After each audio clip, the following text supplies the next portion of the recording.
You know, I was thinking of starting this video with, there's good in you, Forces of Destiny, I can sense it. But really, Forces of Destiny isn't a Sith Lord like Battlefront 2 or the Star Wars Christmas special. It's more like Jar Jar. Wow, Private, comparing it to Jar Jar. That's just mean. Is Forces of Destiny good? No. Is it awful? No. In fact, there are moments in Forces of Destiny that are actually kinda nice. So, what is Forces of Destiny?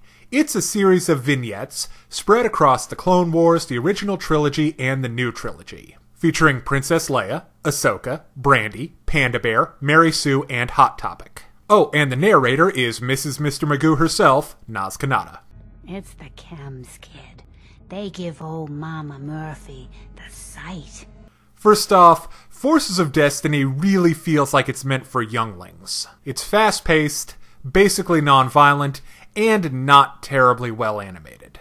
As you would expect from a web series with an average length of under 3 minutes, events happen very quickly, and we're relying 100% on the movies to know who everyone is and what they're doing. So what you're saying is only Star Wars can get away with it, 'cause everyone's seen Star Wars. Yeah, basically. But there are some surprisingly decent bite-sized plots in this here web series. Rey's are actually fairly good. My favorites revolve around dealing with the desert-dwelling monsters of Jakkuween. This was a nice take on the character, a scrappy desert rat whose familiarity with the local wildlife helps her out from time to time. Leia also has some fairly good storylines, the Wampa episode being her best. Unfortunately, the more action-heavy episodes, usually featuring Ahsoka, Jyn, or Sabine, are hampered by the animation. Ahsoka's most of all. Everyone in Forces of Destiny is very stiff. And while run-and-gun battles with stormtroopers look okay, however, don't think we didn't notice all the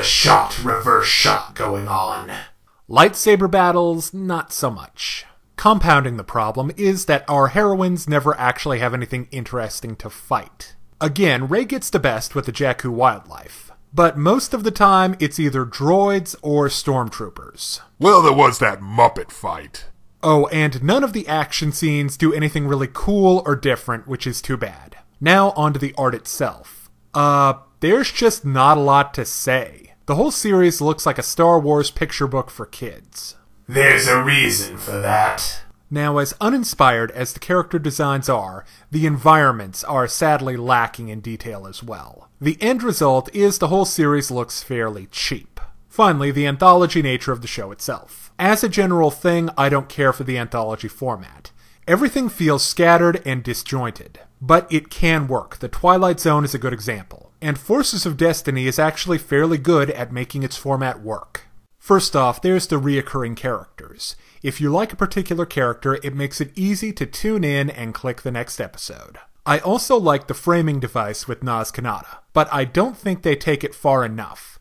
In an average episode, she just provides the opening narration, kind of like what Darth Vader does for CNN. This is CNN. I don't know what you're talking about. But I think Forces of Destiny could really have benefited from fading in on Naz. She could explain the theme of the story, crack some jokes, all that good stuff. Okay, now it's time to break down the good and the bad in Star Wars, Forces of Destiny. On the light side, it's neat to see some of these small vignettes. They definitely help flush out and humanize characters like Rey and Jyn. Also, the series manages its anthology nature fairly well. On the dark side, the visuals are poor. The length is too short for any significant development. The action is neutered by low quality and its target demographic, and the fractured nature of the story in both time and space makes things feel clunky. I would only recommend this for younger fans who like these characters.